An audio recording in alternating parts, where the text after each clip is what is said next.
Hey guys, so it's War Thunder. Holy shit, I'm playing this game again. All the noise in the world, and look, it's the entire enemy team. Luckily, um, I've been gone for a little over a month at least. I don't fucking know. Look at the last War Thunder video I uploaded. So there are two typhoons over there. Because there are two typhoons over there, the entirety of our team, there's the other one, are gonna go over there. And everyone, including Pickles, who I'm squatted with, wherever he is. There he is. He's going that way too. Everyone's just going that way. It's just me. But luckily, the enemy team is full of just drooling idiots. And two of them dove away from me because apparently a lone 109 that's somewhat high is terrifying. The Hellcat's going to derp around off to the side. Those two, as I said, those two, they're just leaving. They don't want to play. So look at this guy. I'm considering, I could dive after him. But there's another P-47 basically at my altitude who is really scary. And this is the Hellcat. He's going to hang around for a little bit. This P-47 over here basically goes, oh, yeah, he ignored me. And then he leaves and goes and gets himself killed. These guys, I could have been in a 4-on-1, and it would have actually been pretty challenging. We are at around 6 kilometers. This is the point where the P-47s do start to get some serious... Their performance basically stays the same while the 109 starts to drop off. But, nope, this is the only P-47 who's going to stay trying to attack me. And I just very lazily stay on the inside of his turn. Halfway through the bottom of his loop, he decides that he'd rather flat turn than loop, which makes this just too easy. I've turned my engine, I've throttled down to let my engine cool. And you also notice that the other P-47 that could have been a problem for me could have helped break up my attack on this guy. He fucked off, so it's suddenly a one-on-one.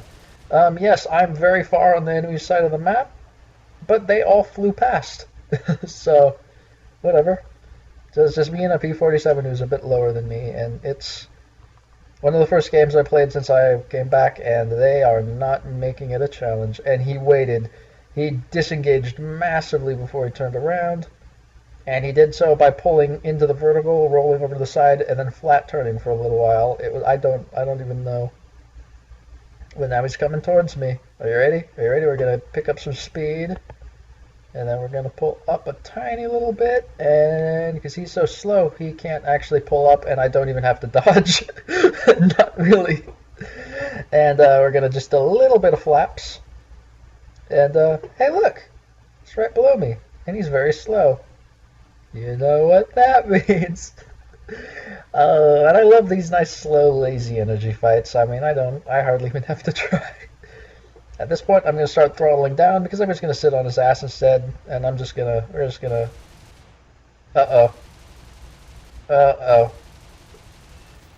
nope, I actually hit him there.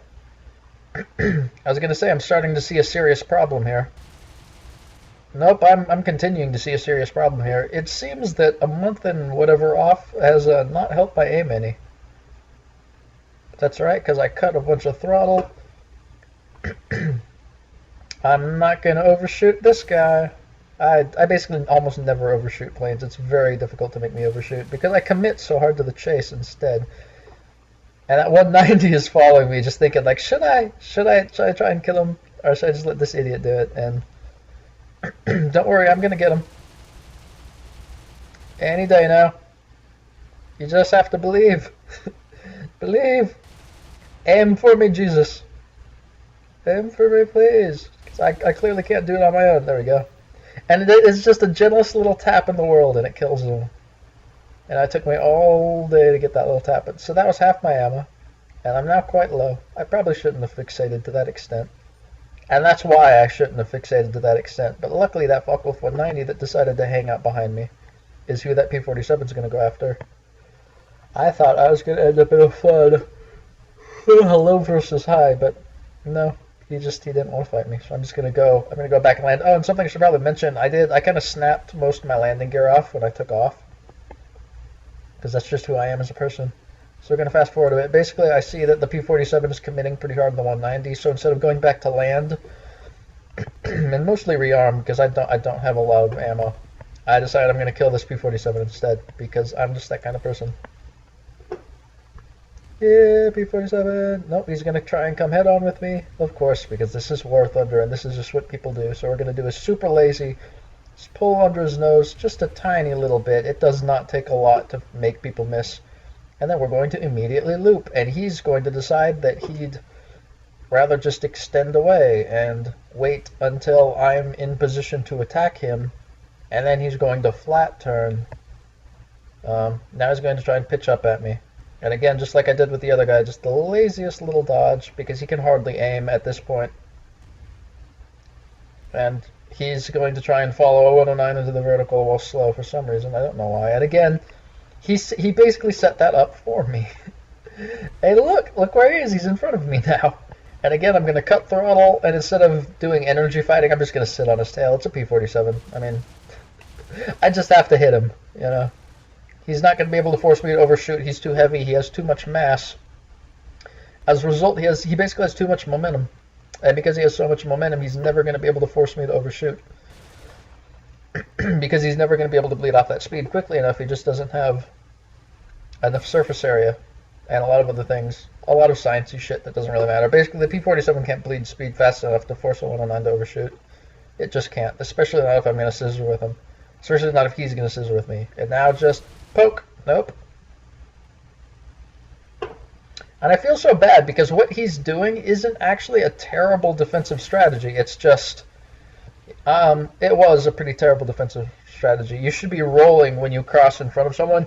Basically, you don't need to fly defensively unless the enemy can actually shoot at you. So he was doing the majority of his defensive flying.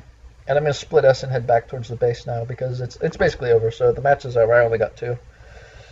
Just have to chase down a bomber on the last 2 P-47s, but I'm not going to be relevant in that. But basically, what he was doing almost exactly the opposite of what you want to do. He was being very evasive and throwing all his energy away when I wasn't able to aim at him. And then he was just pulling in a straight line when he was crossing in front of me, which made timing the shot relatively easy.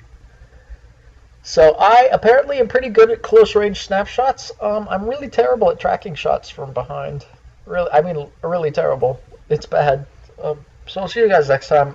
I am playing War Thunder again. Not a lot. I'm not playing video games at all that much, to be honest. This RimWorld, basically every single time I play video games, I've been playing RimWorld, and you've seen pretty much every single time I've sat down to play video games.